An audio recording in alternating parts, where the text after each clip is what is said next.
Channel कैटकल education. Hope you good and हाँ दोस्तों, इससे पहले मैंने साइंस और मैथ के 10 मैथ क्वेश्चन प्लान और साथ में बिग लेसन प्लान और साथ में बीएड फाइनल ईयर के 2019 और 2020 के भी क्वेश्चन पेपर डिस्कस किए हैं, जिसे आप मेरी प्लेलिस्ट में जाकर देख सकते हैं। तो चलिए दोस्तों, आज की वीडियो स्टार्ट करते हैं। सबसे पहले हम डालते हैं पाठ योजना संख्या 11, फिर डेट, फिर प्रशिक्षण केंद्र का नाम, फिर आता है विषय हिंदी, उपविषय प्रकरण व्याकरण, फिर प्रकरण में होगा वचन। क्लास 6 होगी, अवधि 35 मिनट होगा। सामान्य उद्देश्य में पहला होगा विद्यार्थियों को वाक्यों, शब्दों, अक्षरों के समान रूपों के प्रयोग करने योग्य बनाना। दूसरा, व्याकरण के नियमों का विधिवत ज्ञान कराकर उन्हें नवीन शब्द बनाने व उनको प्रयोग करने की क्षमता प्रदान करना। तीसरा, विद्यार्थियों का वर्णों, शब्दों, अक्षरों के शुद्ध व सही रूप में प्रयोग करने का ज्ञान प्रदान करना। चौथा, विद्यार्थियों को भाषा, प्रकृति, शब्द तथा वाक्य रचना से परिचित कराना। पांचवा, विद्यार्थियों को शुद्ध एवं परिमार्जित भाषा का ज्ञान कराना। फिर आता है विशिष्ट उपदेश। विशिष्ट उपदेश के पक्ष में आता है ज्ञानात्मक, जिसमें विद्यार्थी वचन के तत्वों का प्रत्यक्ष स्मरण कर सकेंगे। दूसरा, अवबोधात्मक, जिसमें विद्यार्थी वचन एवं उसके तत्वों की तुलना कर सकेंगे। तीसरा, रुचियात्मक, जिसमें विद्यार्थी वचन के बारे में जानकारी प्राप्त कर सकेंगे। फिर चौथा आता है अनुप्रयोगात्मक, जिसमें विद्यार्थी वचन एवं उनके तत्व की पुष्टि कर सकेंगे। फिर पांचवा आता है कौशलात्मक, जिसमें विद्यार्थी वचन का निरूपण करेंगे। फिर सहायक सामग्री में आता है कक्षा उपयोगी सहायक सामग्री। फिर पूर्व ज्ञान में आता है विद्यार्थी वचन के विषय में सामान्य जानकारी रखते हैं। फिर आता है प्रस्तावना में छात्र अध्यापक अनुक्रिया में पहला, भारत में स्वतंत्रता दिवस कब मनाया जाता है? तो 15 अगस्त को मनाया जाता है।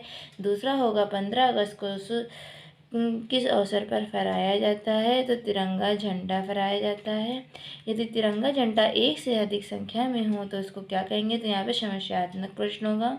उद्देश्य कथन में होगा आज हम लोग वचन के विषय में अध्ययन करेंगे। वचन के भेद और वचन के डिफिनेशन में आप लिखेंगे कि वचन जो दो शब्द किसी व्यक्ति या वस्तु की एक या एक से अधिक संख्याओं का बोध कराते हैं उन्हें वचन कहते हैं। वचन के भेद दो भेद होते हैं, एक वचन और बहुवचन। फिर आता है बोध प्रश्न में कि पहला होगा दो शब्द किसी व्यक्ति या वस्तु या एक से अधिक संख्याओं का बोध कराते हैं तो उन्हें क्या कहते हैं? तो इसको वचन कहते हैं। दूसरा होगा वचन कितने प्रकार के होते हैं? तो दो प्रकार के होते हैं। श्यामपटकार में होगा कि सामान्य रूप से एक वचन या बहुवचन शब्द की पहचान संज्ञा सर्वनाम के द्वारा होती है, किंतु कुछ स्थानों पर क्रिया के द्वारा एक वचन या बहुवचन की पहचान की जाती है। जैसे कि पक्षी उड़ रहे हैं तो ये बहुवचन होगा, पक्षी उड़ रहा है तो यहाँ पे एक वचन होगा।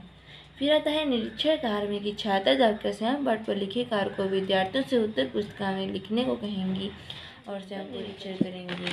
फिर इसके आगे आता है प्रस्तुतिकरण, जिसमें द्वितीय बनती है, जिसमें आप लिखेंगे एक वचन की परिभाषा, जिसमें आप लिखेंगे शब्द के किसी रूप में एक या एक वस्तु या एक स्थान पदार्थ होने का ज्ञान होता है वे एक वचन कहलाते हैं। जैसे मोर, गाय, प्याला, घोड़ा आदि।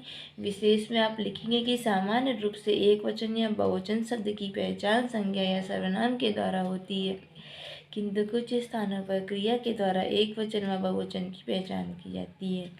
एग्जाम्पल में आप लिखेंगे कि पक्षी उड़ रहा है, पक्षी उड़ रहे हैं, वह बाजार जा रही है। फिर बोध प्रश्न में होगा एक वचन की परिभाषा बताइए, तो इसमें आप लिखेंगे कि शब्द की जिस रूप से एक वस्तु या एक स्थान एक वस्तु पदार्थ होने का ज्ञान होता है वे एक वचन कहलाते हैं। फिर दूसरा होगा एक वचन के कुछ उदाहरण बताइए, तो मोर, गाय, लड़का आदि।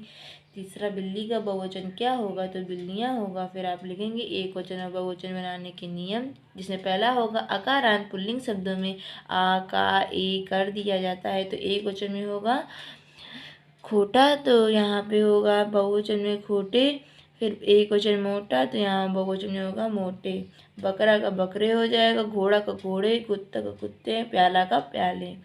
मूल्यांकन प्रश्न में होगा पहला कि बहुवचन के कुछ शब्द उदाहरण बताइए। फिर दूसरा होगा वचन के प्रकार बताइए। तीसरा